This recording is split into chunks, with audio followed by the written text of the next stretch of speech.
Podcast Marca.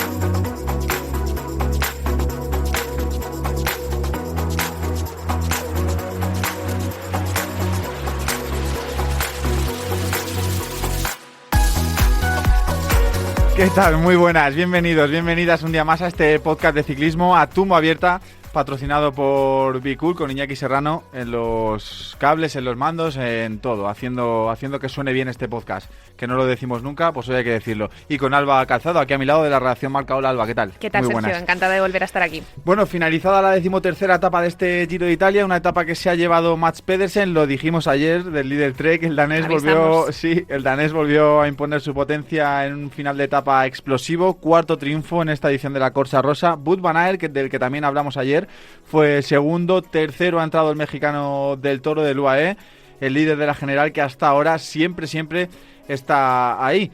Alba, ¿qué me dices? La misma pregunta con la que inicié ayer. ¿Qué conclusiones, qué certezas podemos sacar de esta 13ª etapa? Pues esta etapa nos ha dado un poco lo que se podía esperar de ella. Era una etapa engañosa, como hablamos ayer, una etapa que parecía muy sencillita y que parecía para velocistas, pero tenía esa trampa en ese último repecho en el que también estaba la línea de meta.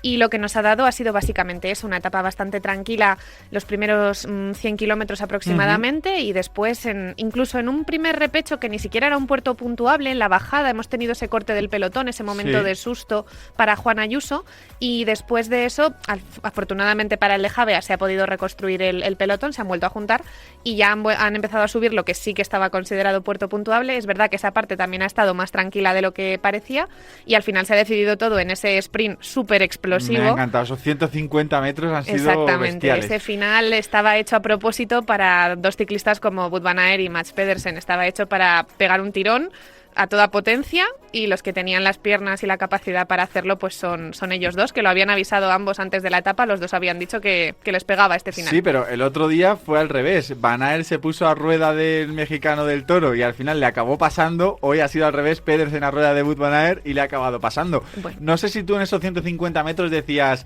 ¿se va a mantener así? O ya sabías y olías ese olfato de ciclismo que te decía que Pedersen le iba a pasar por la derecha. Hombre, del Toro ahí tenía poco que hacer el pobre, o sea, está demostrando bastante energía y bastante potencia en los sprints, pero en esa tremenda pendiente contra dos bestias de la naturaleza como son ellos dos, mucho más grandes, mucho más fuertes. Ahí no, el pobre, lo ha dicho él también en las declaraciones después de la etapa, que se ha dado cuenta de que contra esos dos chicos más grandes y más fuertes que él no había nada que hacer. Entonces sí, bueno, y yo he visto a Pedersen salir muy fuerte, Van Aert le ha cogido la rueda enseguida y Pedersen ha seguido tirando y no paraba y no bajaba, con lo cual yo he visto bastante claro que el que iba a llegar era Pedersen, que luego puede pasar cualquier cosa, pero sí, se le veía más fino. Tenemos que hablar del danés. Yo lo hago cada podcast. Ayer dijimos que las tres que llevaba no iban a ser solo tres, que iba a venir alguna más. Hoy ha hecho el póker y está por ahí buceando un poco datos sobre Pedersen y tal, y he visto que es la 10ª victoria en las 3 grandes vueltas, 5 en el Giro de Italia con la de hoy, 3 en la Vuelta de España y 2 en el Tour de Francia. Pedersen está Palabras llamando a la mayores, puerta, sí, llamando a la puerta de ese Big Six del que a veces hablamos en ciclismo, sobre todo este año que parecía que Van Aert estaba en un punto de forma un poquito más bajo de lo habitual. Estaba la cosa como para que le quitara el puesto metafórico en ese Big Six, porque la verdad es que tuvo un principio de año espectacular. Y este Giro, bueno, pues está siendo la guinda del pastel, más lo que todavía le quedará seguro de darlo todo en el resto de la temporada. Lo cierto es que está sorprendiendo, pero ya no sorprende, porque ya después de ver la exhibición de Albania, después de ver cómo lo ha hecho en estas primeras semanas del Giro, pues te esperas este tipo de actuaciones. Y es verdad que ya le quedan pocas opciones para liarla de esta manera. Porque o sea que ya tengo que parar de dar la matraca, ¿no? No, puede que todavía se lleve alguna. Bueno, la de mañana es más para velocistas puros, pero podría ser. La semana que viene, el jueves, creo recordar, hay otra etapa que podría también más o menos cuadrarle. Como la de hoy, parecida a la de hoy. Parecida a la de hoy, quizá un poquito más floja, entre comillas, pero parecida. Pero ya le quedan pocas opciones porque lo que viene la semana que viene es montaña, con lo cual hacía bien en hoy intentar ese sprint, porque además es el único ciclista danés de la historia que tiene 4 victorias de etapa en una misma gran vuelta, con lo cual, bueno, creo que estará muy orgulloso. El tercero en discordia de hoy, primero en la general, es Isaac del Toro. Está muy bien, está llegando a la alta montaña la tercera semana de este Giro. Yo creo que para mí, de todos, es el que en mejor forma está y mejores sensaciones está dando. Hoy, otra vez en bonificación, 4 segunditos ha obtenido, refuerza su liderato frente a Ayuso.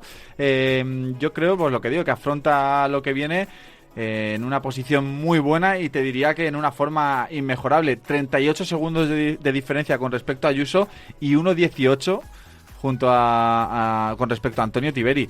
O sea, son números, es un tiempo ya considerable. Quizá los 38 segunditos de Ayuso en alta montaña es una distancia relativamente corta, pero joder, los 1.18 eso ya va siendo considerable, ¿eh? A ver, es considerable para haberlo conseguido en 2 semanas en las que no ha habido apenas opciones de generar diferencias. Por eso me llama tanto la atención. Es una distancia que, teniendo en cuenta que apenas ha habido grandes distancias, pues sí, tiene mucho mérito haberla conseguido. Ha picado prácticamente en todas las bonificaciones, todos los kilómetros Red Bull, entrando segundo, tercero en las etapas para también sumar unos segunditos, pero también es cierto que 1 minuto y pico, por mucho que ahora parezca mucho en comparación con lo que se ha generado durante la semana, en un Mortirolo, en un Grappa, no es nada, porque es simplemente tener un día malo, una subida pájara que mala. hablábamos ayer, sí. Exactamente, cualquier pájara y estás abajo. Y ya no sabemos muy bien, porque está claro que lo está dando todo, está entrando a todo, se ve con fuerzas para todo, o sea que él mismo se tiene que estar sintiendo bien, porque vamos, intentar salirle al sprint a Pedersen y Van Aert es de tener mucha confianza en uno mismo, sin duda. Por no decir otra cosa.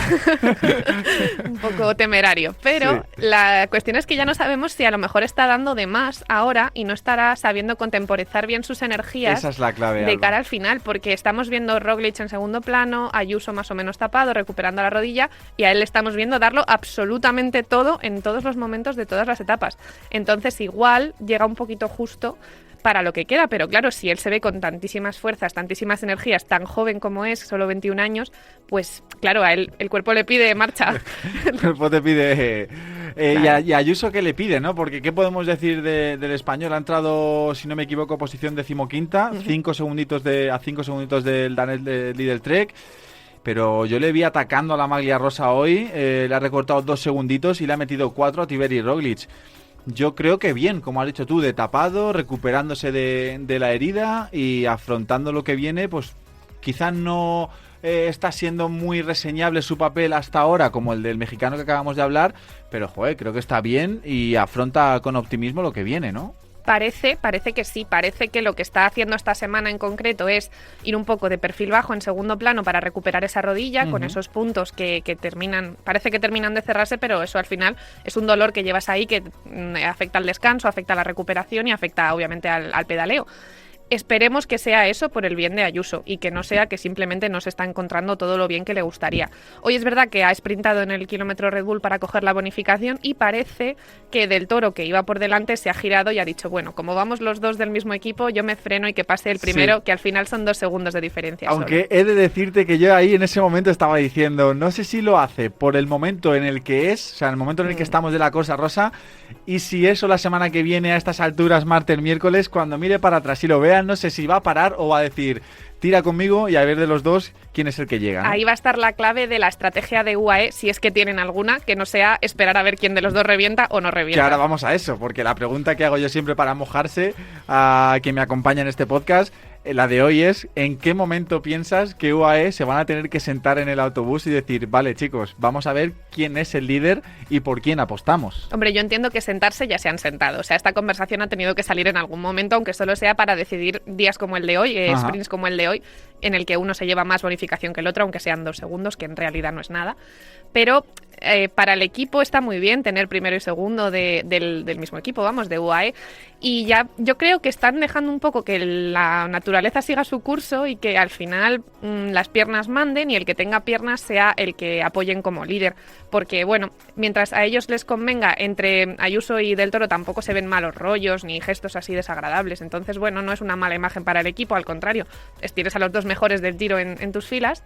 Y yo creo que, bueno, la montaña va a ser la jueza en realidad. Me da la sensación, por cómo lo están dejando hasta esta última semana del Giro que estamos a punto de empezar, que están esperando que la carrera sea la que decida quién de los dos está mejor. Y si Del Toro puede girarse y mirar a Ayuso y decir, va flojo, pues igual Del Toro tiene que seguir. El problema, o no es un problema, es una bendición, te dirá Machín, seguro si para le él, preguntas, sí. Por eso, es que yo creo que a priori, y digo a priori, en este Giro, el que venía como líder era Ayuso. Sí.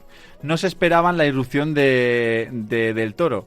Entonces, yo creo que va a ser más fácil para Del Toro apoyar a Ayuso que para en un momento dado Ayuso apoyar a Del Toro. Sí, entonces yo creo que por ahí pueden ir los tiros, ¿no? Entonces, no sé, llámame loco, pero a lo mejor Machín y su equipo tira por lo fácil, que es vamos a apoyar a Ayuso, y en el resto de grandes vueltas ya veremos qué pasa, ¿no? Sí, estoy de acuerdo en que si tienen que decidir, la decisión fácil es seguimos como veníamos, que veníamos con Ayuso. Eso es. Pero yo creo que ellos no quieren tomar esa decisión demasiado pronto porque tampoco deben estar 100% seguros de cómo está recuperando esa rodilla. Entonces, hasta que no vean a Ayuso desenvolverse de verdad en la montaña este mismo domingo o en la etapa del martes, que es muy, muy dura, yo creo que están esperando, valorando tener las dos opciones abiertas, y si se les cae Ayuso, pues todos con Del Toro. Pero mientras Ayuso no se caiga, lo fácil para ellos es respetar la jerarquía con la que llegaban al Giro y dejar que sea el español el líder. Respetar los rangos, que diría aquel. Oye, hemos mencionado así por encima en este podcast el papel de Movistar, equipo español en el Giro. Hoy insertó a Lorenzo Milesi en la fuga.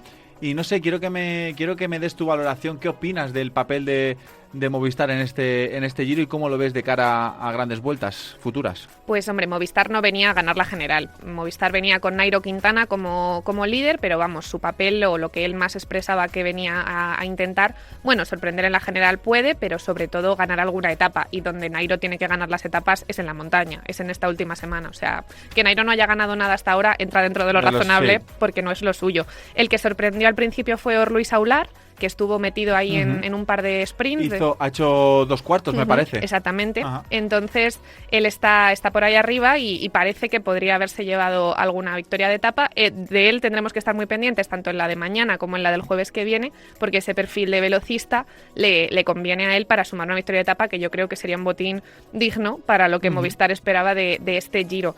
De cara a las futuras grandes vueltas, pues todo dependerá del roster de ciclistas con el que acuda, de las expectativas que tengan.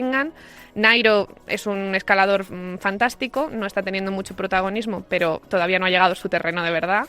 Y el resto, pues bueno, lo vamos viendo poco a poco. Lo dictará la montaña. Exactamente. Vamos con Roglic, porque estará diciendo la gente, llevan ya unos minutos hablando del Giro de ciclismo y todavía no han mencionado al esloveno. Yo creo que sin Hindley, que se tuvo que retirar, recordemos, está muy solo. Creo, y me voy a mojar, Alba, que esto le puede costar el Giro. Y no sé si ves en Dani Martínez o Pellizzari a dos gregarios que pueden dar un paso y pueden ayudar al esloveno a llevarle hacia la victoria. Pero como te digo, lo veo muy solo y me está pintando mal. Creo que, pues eso, que Isaac y Ayuso se pueden hacer fuertes. Creo que Tiberi también tiene buen equipo. Está Ciccone por ahí también, que el líder Trek está muy bien. ¿Qué pasa con Roglic si tiene soldados, que digo yo, para ayudarle en la batalla? Pues la verdad es que precisamente hoy se les ha visto un poco. Es verdad que no era una etapa para que tiraran de ti tus compañeros, sobre todo si no te ibas a jugar el sprint final, pero hoy sí que ha habido momentos en los que decías, mira, se ve un grupito del Bora, que era una cosa que en otras etapas igual no hemos visto. Pero es verdad que la pérdida de Hindley es muy grave para Roglic porque era su hombre para lanzarle la escalada. Aunque eso sí, yo de Roglic sí que no me fío nada. O sea, no puedo atreverme a decir que está mal o que no se encuentra bien, porque lo que tiene es una cabeza, vamos, impresionante, fruto de tantos años de experiencia. Y él seguro, seguro no, a lo mejor está fatal y de verdad es así, pero casi seguro se está guardando para lo que viene. Sí, pero yo veo, no sé si está de acuerdo conmigo, pero yo veo un Giro tan ajustado, con tanto espectáculo, que la diferencia es tan mínima que puede estar la diferencia en los que te ayudan. Entonces, Roglic, estamos diciendo que no tiene precisamente ese gregario de lujo que le puede ayudar y lanzar, y a lo mejor la diferencia está ahí, ¿no? Sí, puede ser. Lo que pasa que, bueno, claro, es que hay otras situaciones adyacentes a la de Roglic. Pues Ayuso no sabemos qué gregarios va a tener porque no sabemos cuáles van a ser para Del Toro, y viceversa, Del Toro no sabemos cuáles va a tener porque no sabemos si se los va a tener que repartir con Ayuso. Tiberi parece que sí, que todo el equipo trabaja para él, pero parece que está un nivel por debajo, un escaloncito por debajo de los otros 3.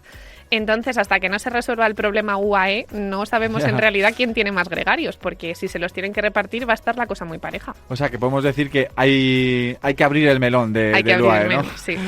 Mañana, para terminar, 14ª etapa, hablábamos fuera de micro, vamos a confesarlo, me decías, yo creo que va a ser flojita, destinada a velocistas, no tanto como hoy, quizá un poco menos, ¿sabes?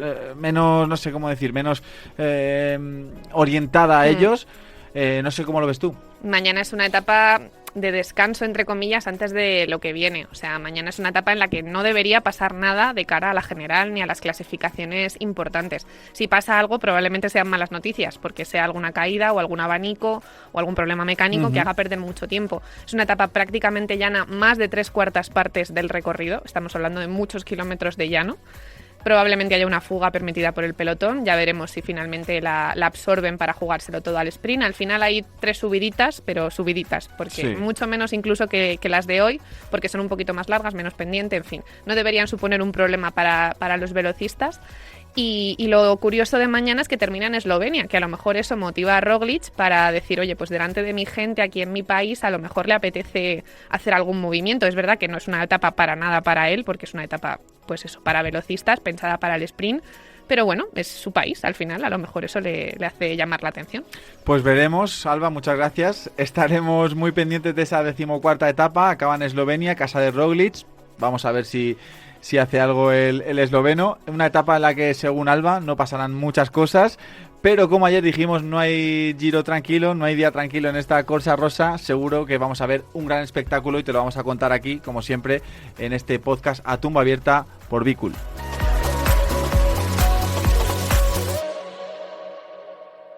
Podcast Marca.